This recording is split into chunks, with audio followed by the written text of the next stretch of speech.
玩意儿啊？还让不让人吃饭了？太恶心了！我刚才还喝了一碗凉菜汤，不会也沾了老鼠屎吧？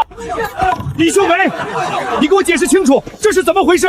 我老爹80大寿，这么大的喜事，我信任你，让你来掌勺做这道主菜，我花了整整80块钱买的半扇好猪肉啊！你就是这么糊弄我的？你想毁了我们老王家的风水是不是？村长，我就说这黄毛丫头办事不牢靠吧，她才嫁过来几天，懂什么大席面的规矩啊？对，赔钱，必须赔钱！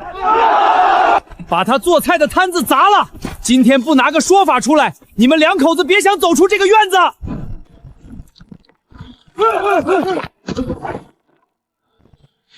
谁敢动他一下试试？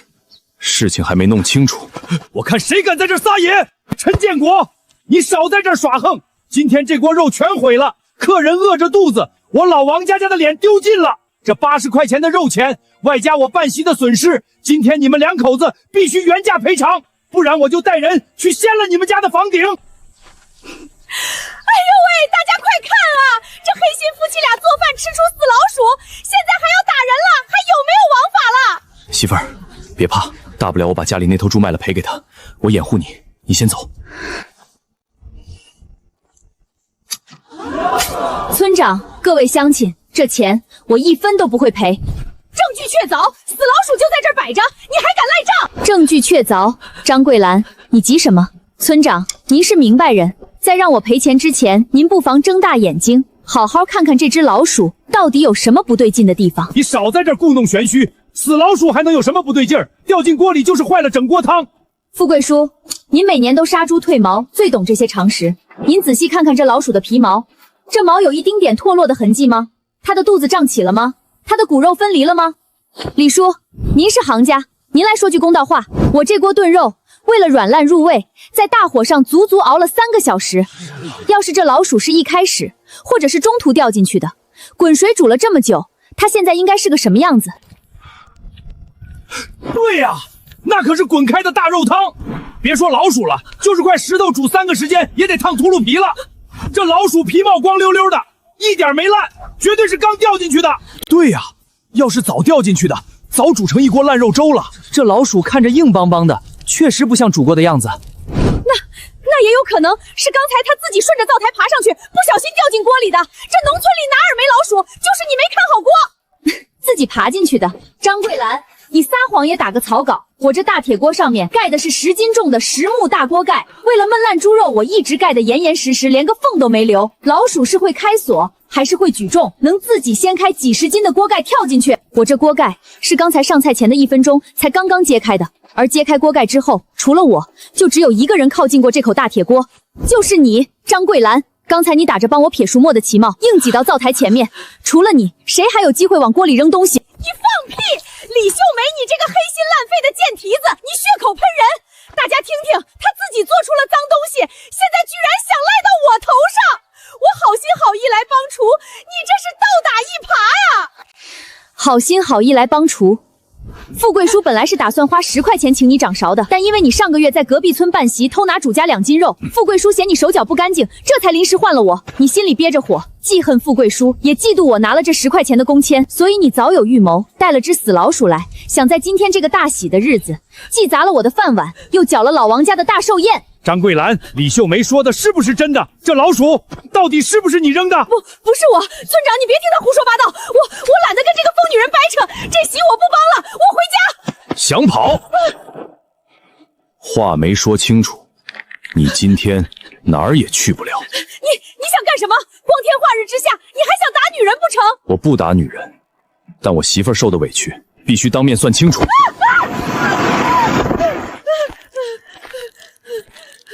张桂兰，你刚才说我血口喷人是吧？好啊，既然你非要不见棺材不掉泪，那咱们今天就当着全村人的面验个明白。装死老鼠肯定不能直接用手拿，你右边那个口袋鼓鼓囊囊的，刚才撇覆没的时候，你的右手也是从那个口袋里掏出来的。你敢不敢把你的右口袋翻出来，让大家看看里面到底装了什么？不行，凭什么搜我的身？没王法了！心里没鬼，你捂着口袋干什么？你刚才不是挺能说吗？不是口口声声说是我要毒死全村人吗？怎么现在连个口袋都不敢掏出来给大家看？张桂兰，你要是清白的，就把口袋翻出来给大家看看啊！就是捂得那么紧，难不成口袋里藏着金元宝？不见黄河不死心，桂花嫂、二婶儿，你们俩过去，把他口袋给我翻过来，我倒要看看里面到底藏了什么见不得人的东西。你们干什么？非礼呀！救命啊！老实点儿！哎呦，我的老天爷，什么味儿这么冲？张桂兰，你还有什么话好说？这个装死老鼠的袋子就是从你口袋里掏出来的。呸！真是个黑心肝的烂货！嫉妒人家赚了10块钱工钱，就干出这种断子绝孙的事儿，太恶毒了！这也就是没吃下去，要是真把大家伙吃出个好歹，你赔得起吗？拿着你的脏东西，马上从老王家滚出去！以后这10里8乡的席面，你张桂兰别想再碰一指头！造孽呀，真是造孽呀！这80块钱的肉全毁了，大伙儿都饿着肚子等上菜。这席面开天荒了，我老王家以后在村里还怎么抬得起头啊？是啊，这肉肯定不能吃了。可现在去镇上买肉也来不及了，总不能让大伙儿光吃凉菜配大白饭吧？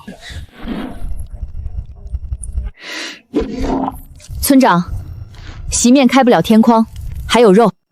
李秀梅，你疯了！那是下水，那玩意儿骚臭的熏人，狗都不吃。你拿这个上席面，你是存心想让我下不来台是不是？就是啊，大厂里面装的都是什么？怎么能拿来招待客人？这要是端上桌，大家不得连桌子都掀了？村长，交给我，给我1个小时的时间。1个小时？1个小时你能把这臭烘烘的猪大肠变成龙肉不成？做不成龙肉，但我保证能做出比刚才那锅炖肉更香、更烂乎的主菜。如果我做砸了，今天客人不满意的全算我的。这顿席面所有的开销，我李秀梅1分不少，全赔给你。媳妇儿，你说怎么干，我给你打下手。村长，时间紧迫，这烂摊子我接了。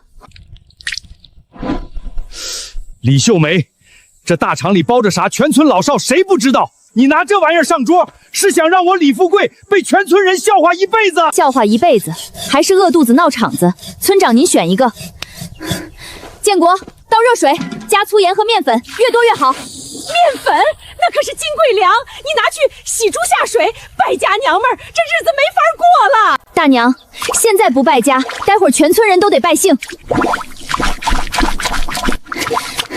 陈建国，换冷水，多冲3遍。来了。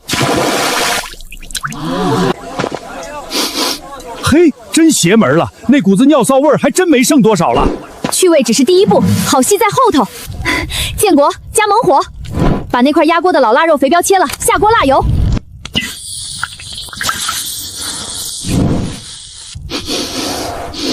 这味儿咋这么霸道？香，真香，比刚才那锅炖肉闻着还带劲。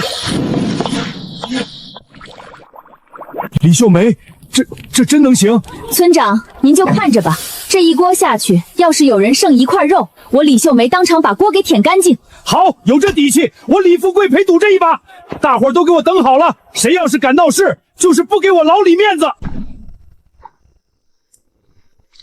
什么时候能吃啊？受不了了！接着吧，主厨还没发话呢。熄火，揭盖。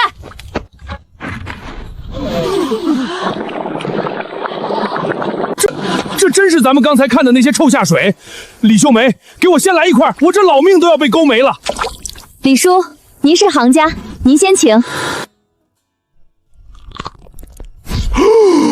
咋样啊？倒是说句话呀！神了，一点不臭，又嫩又糯，嚼一下那油香直往嗓子眼钻，比那大肥肉片子强了100倍。上菜，快上菜！给我盛碗肉，我愿意拿白面饼换。李秀梅，盛，真盛了。陈建国，快帮着盛菜，上大盘。媳妇儿，你真行。别吃，大伙儿千万别吃！这东西我在镇上表哥那儿见过，李秀梅这卤味里加了害人的东西，这是要断大家的根啊！张桂兰，这丧门星居然还敢回来！快吐出来，都别吃了，那肉里有毒！张桂兰，你个丧门星怎么又回来了？你胡咧咧什么？村长，我可是为了大伙儿好啊！你们用脑子想想，那猪大肠本来是白花花的，有的还发黑，怎么可能煮出来是这种鲜红发亮的颜色？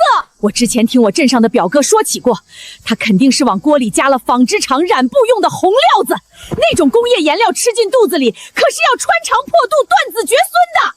他为了把这臭下水盖过去，想要你们的命啊！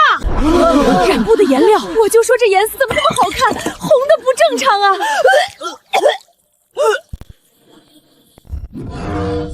张桂兰，你再敢满嘴喷粪，信不信我把你扔进泔水缸里？怎么被我揭穿了，想打人掩盖真相？有本事你让他解释解释，这红颜色到底是哪儿来的？李秀梅，你倒是说句话呀！这到底加了什么？张桂兰，原本我只当你是心眼坏，没想到你还是个井底之蛙，蠢得让人开眼。说我用染布颜料，好，大伙儿都睁大眼睛看清楚，这颜色到底是哪儿来的？白糖，李秀梅，你疯了！糖怎么能往热油里倒？不得糊了呀！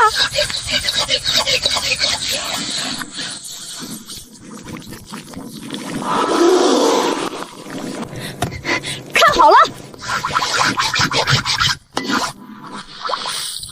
这叫炒糖色，这是国营大饭店里大师傅才懂得拔高手段。用纯白糖熬出来的天然红油，不仅能给肉上色，还能去腥提鲜。张桂兰，你当了一辈子土厨子，连这点见识都没有，也敢跑来砸我的躺子？我的天爷，居然是用白糖熬出来的颜色！白糖可是好东西啊，金贵着呢。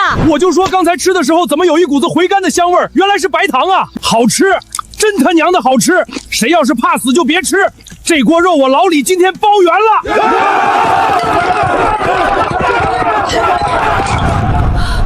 不可能，你怎么可能会成李大厨的手艺？你不知道的事情多了。你3番2次来老王家闹事，耽误大家吃饭。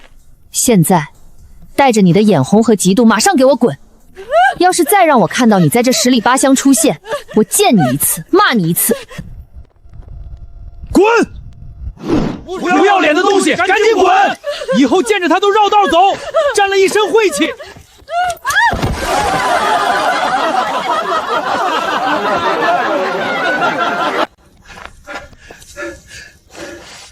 李秀梅大侄女，今天多亏了你啊！不仅挽回了损失，还让我老王家在全村面前挣足了面子。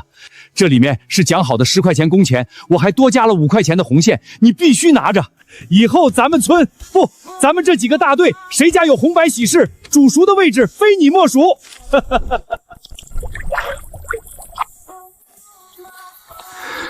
媳妇儿，你今天真厉害。建国，赚死工资和办大席救场都发不了大财。明天去买猪下水，越多越好。咱们不在村里待了，推个车去刚修好的国道边卖卤味。我要赚大钱，盖全村第1座红砖房。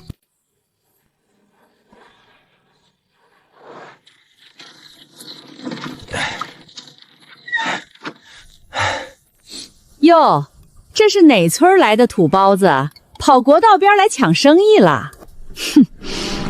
我的老天爷，猪下水、大肠，你们2口子穷疯了吧？跑这儿来卖猪食！猪下水，去！大肠那是装屎的玩意儿，狗都不吃，这能往嘴里塞吗？就是，咱们跑长途虽然苦，但也不能吃这下三滥的东西啊！走，去胖婶那儿吃碗热汤面算了。大兄弟们快来，我这可是正经的白面条，不像某些人拿臭气熏天的垃圾糊弄人。别急，好戏才刚开始。什么味道这么香？香有什么用？再香也是猪下水，吃了肯定闹肚子。几位大哥，跑长途辛苦了，肚子里没硬货，哪有力气踩油门？我李秀梅今天刚出摊儿，不搞虚的，先尝后买，不好吃有半点腥橙味儿，我白倒贴你们1块钱。要是觉得香，您再买。白尝还有这好事儿？等着吐吧！我敲，这他娘的也太香了吧！又辣又入味，嚼劲十足，这油水绝了，比国营饭店的红烧肉还下饭。我的天，一点不臊，真带劲儿！这辣味绝了！别碗大碗，请我来1大碗，再来半斤猪头肉。我也要，给我多浇2勺那个红汤，我要拌饭。都排队。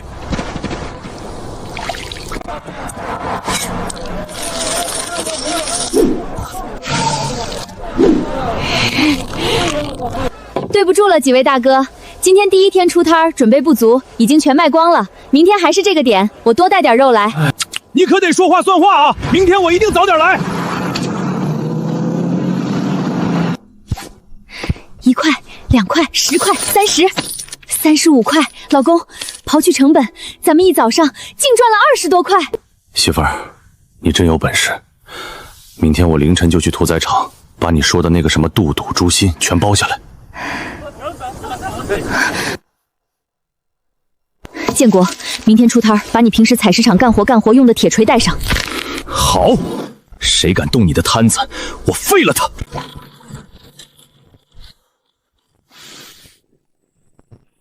老板娘，可算来了，先给我切1斤猪头肉，多带点肥的。好嘞，马上给您切。排什么队？都给我滚一边去！谁让你们在这儿摆摊的？懂不懂规矩？这国道是公家的地盘，我们正经做买卖，怎么就不懂规矩了？公家的，到了这加水站，那就是老子说了算。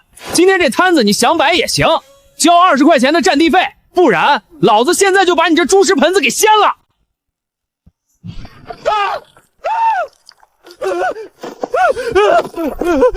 我的锤子不长眼，你再敢动一下锅，下一锤砸的就是你的手。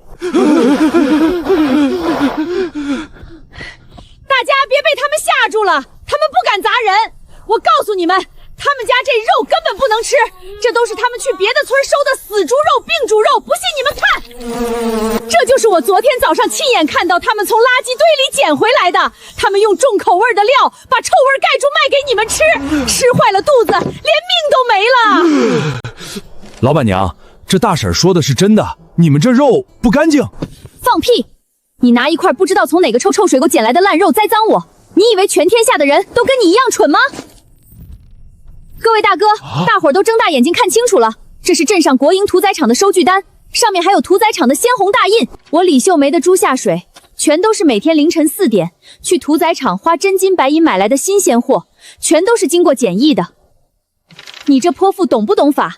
诬陷国营屠宰场的肉是病死猪，你是想进局子吃牢饭吗？没错，这大红印子我见过，就是屠宰场开的正规票据，那肉一点问题都没有。好你个肥大娘，你自己做的面条像浆糊，没人吃，就跑来眼红人家生意好的，居然敢拿病死猪肉来恶心我们，还带小流氓来抢钱！兄弟们，咱们能受这鸟气？滚！以后再敢在这儿捣乱，老子开大卡车把你的面摊子碾成平地！别动手，我们走，我们这就走。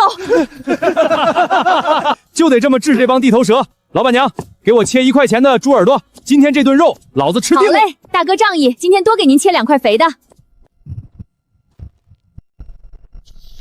小同志，你这手艺绝了，我问你一句，你这一天最多能做出多少斤这种卤味？只要材料管够，您要多少我出多少。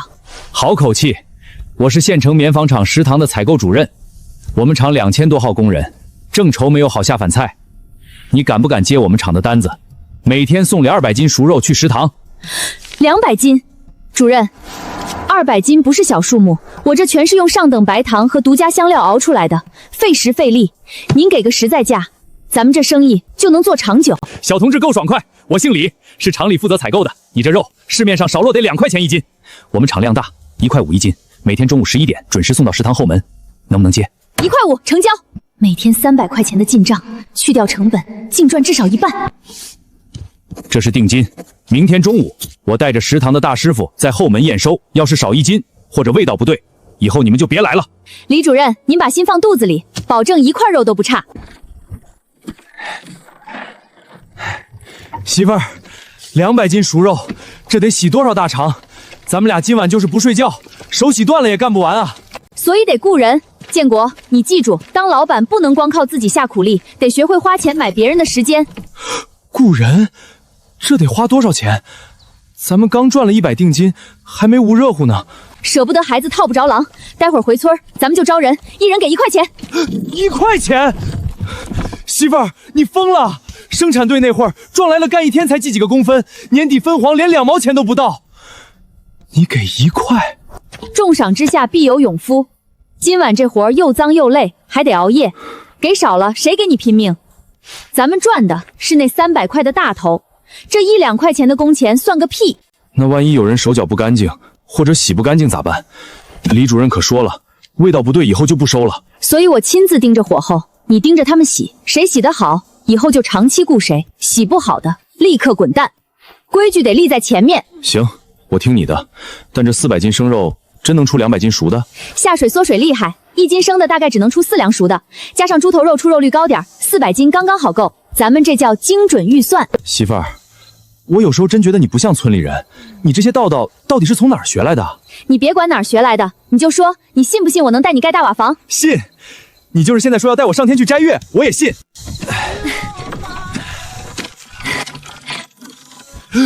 李秀梅，你们2口子这是把屠宰场抢了，买这么多臭水，吃到明年也吃不完啊！富贵叔，来大生意了！各位婶子大娘，我接了县城的大单子，今晚急需10个手脚麻利的人帮我洗猪下水，干1晚上，1人1块钱，现结。1块钱？我来，我手脚最麻爽。秀梅，20一个，我干活你放心。哟，都在这儿要饭呢，大家伙可别上当。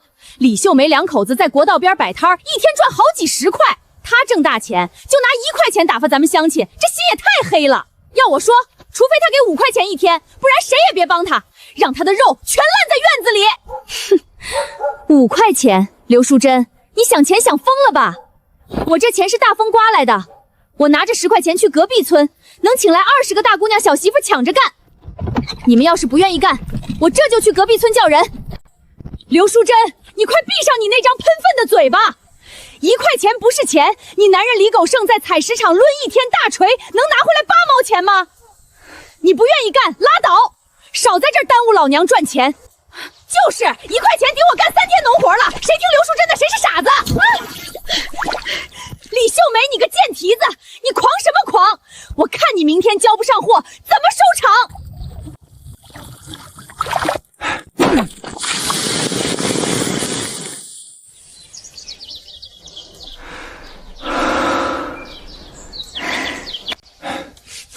媳妇儿，装车，咱们进城。好嘞。操！怎么了？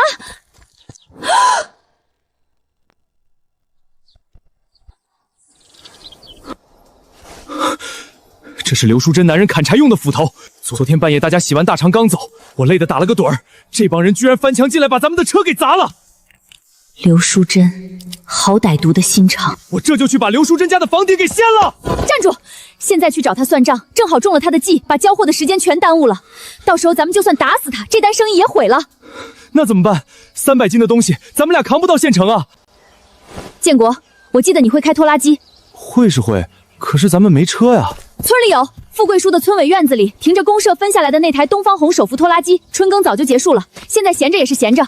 你去拿绳子把肉捆紧，我这就去借铁牛。惹我，想断我的财路，今天我就要让你们看看，在绝对的实力和速度面前，你们这些下三滥的手段有多可笑。等我开着拖拉机交完货，揣着300块钱回来，刘淑珍，咱们的账一笔一笔慢慢算。富贵叔，借村委院里的拖拉机用半天，这10块钱是租金加柴油钱。李秀梅，你借那铁牛干啥？那是公家的东西，平时拉化肥才用的。救命的买卖！富贵叔，我接了县城200斤的肉单子，11点必须交货。结果昨晚我的手推板车被人半夜劈成了柴火，现在只有拖拉机能把肉按时拉进城。还有这等缺德事儿，反了天了！老子这就拿钥匙，快去！千万别耽误了交货。咱们村能不能出个万元户，就看你这单了。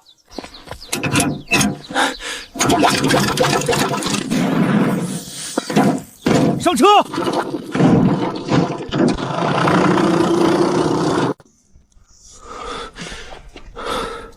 李主任，这都几点了？那2个乡下人肯定是在吹牛。200斤肉哪是他们1晚上能弄出来的？李主任，10点55分，提前5分钟交货，1分不差。好家伙，你们连拖拉机都开来了！快把盖子掀开，我验件货。我的亲娘哎，这手艺绝了！这大肠洗的比咱食堂的白菜还干净，颜色怎么这么亮？神了！肉烂脱骨，肥而不腻。大伙儿快，赶紧把肉搬进食堂，中午给工人们加菜。李秀梅，这是剩下的200块钱尾款，一点点，只要你能保持这个味道，咱们厂以后的熟肉全包给你了。200块，这可是普通工人小半年的工资，1天的时间我就赚到了。李主任爽快，明天11点，风雨无阻。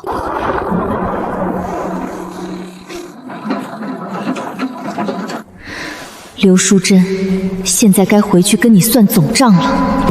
我跟你们说，李秀梅那个小贱蹄子今天肯定栽了。她那板车烂成那样，300斤的死猪肉，她就是插上翅膀也飞不到县城去。这会儿啊，估计正抱着她那个糙汉老公在院子里哭娘呢。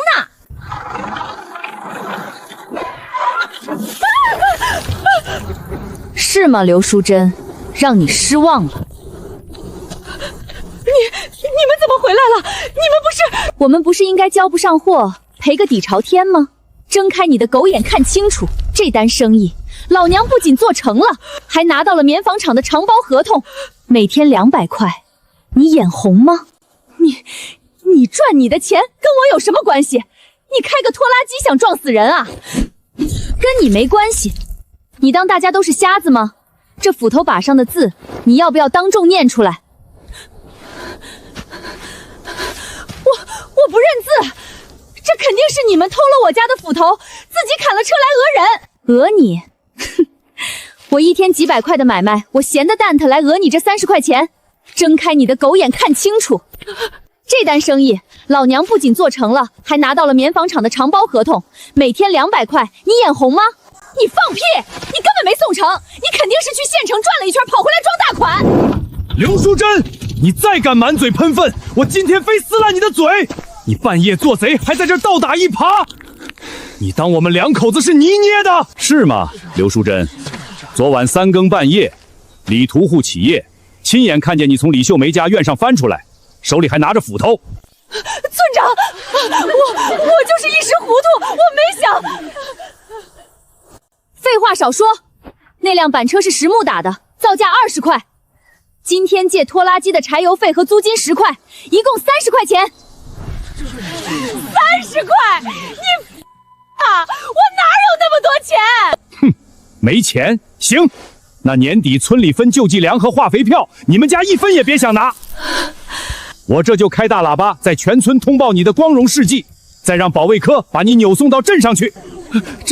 这钱我们赔。村长，千万别扣化肥票，千万别送他去镇上。李狗剩，你个窝囊废，你真给他钱啊？那可是咱们攒了半年要买小猪的钱啊！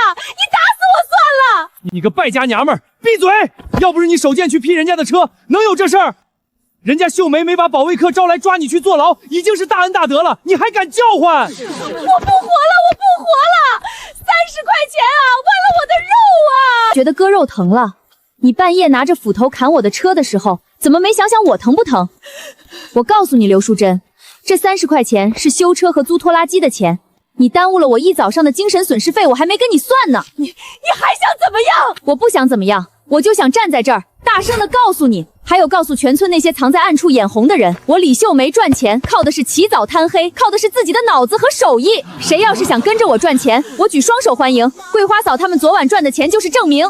但谁要是敢在背后给我下刀子使绊子，刘淑珍就是你们的下场。我李秀梅不是好惹的，我男人陈建国更不是吃素的，不信邪的，尽管放马过来，看看我能不能把你们一个个都收拾的倾家荡产。说得好，秀梅，咱们村就服你。刘淑珍这种人就该狠狠治治他，以后谁跟着秀梅干，谁有肉吃。秀梅，今晚还洗大肠不？算我一个。洗，今晚加量400斤，只要砍干的，晚上7点准时到我院子里集合，工资照付，绝不拖欠。陈建国，走，明天再去县城买辆全新的3轮车，这生意咱们要越做越大。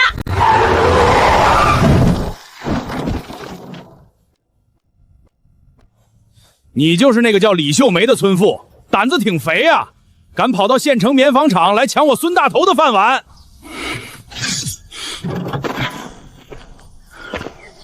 把路让开，不然今天你们谁也别想站着回去。兄弟们别怕，他再能打也就一个人，今天必须把他们的肉全倒进臭水沟。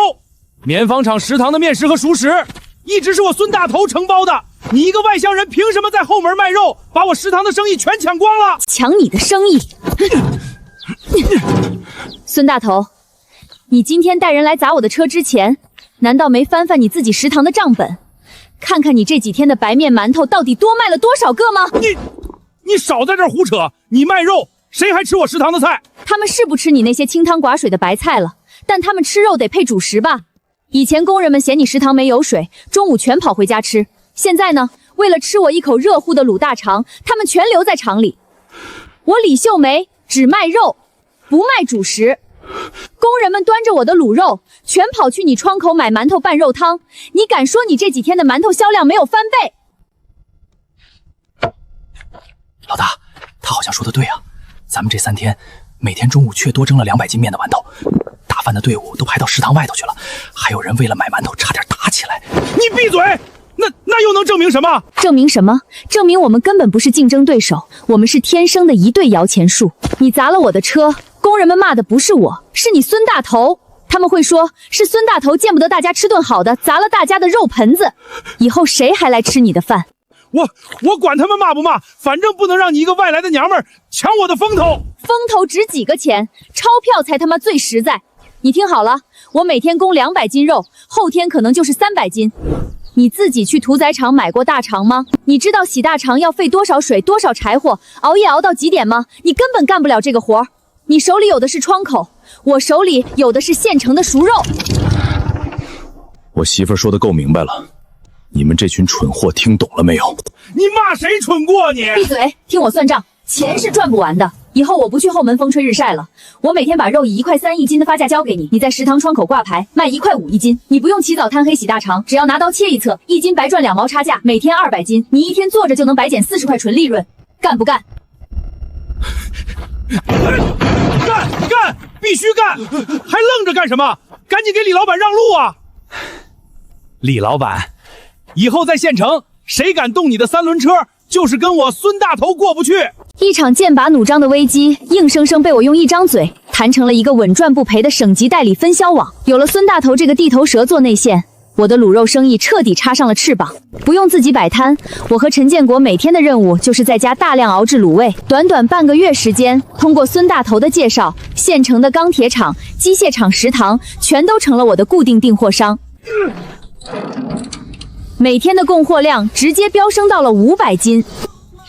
9800、9900、9990、1万！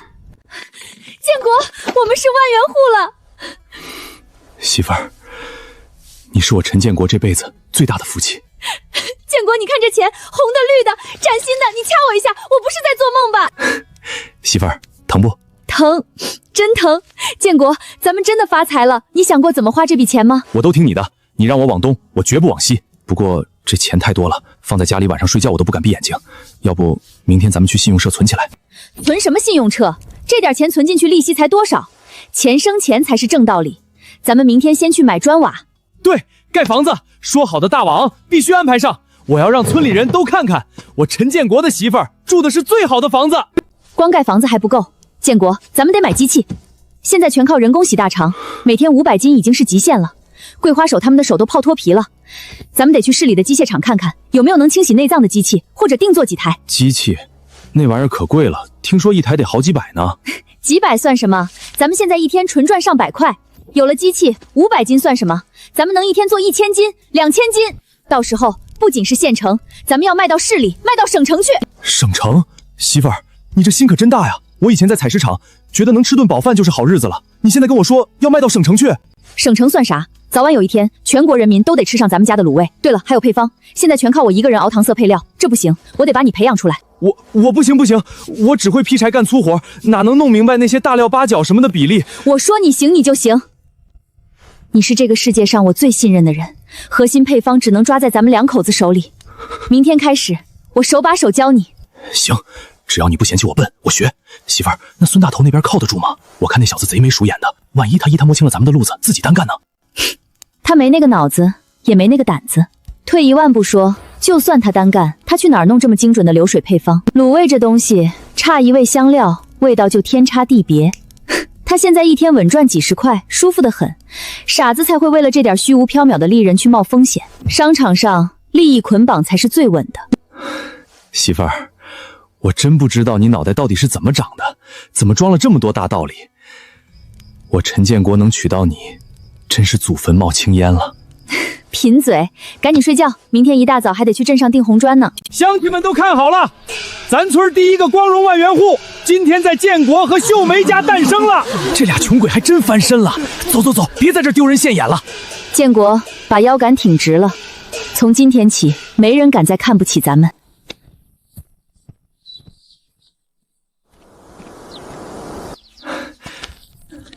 媳妇儿，砖买好了，人请来了，今天破土动工。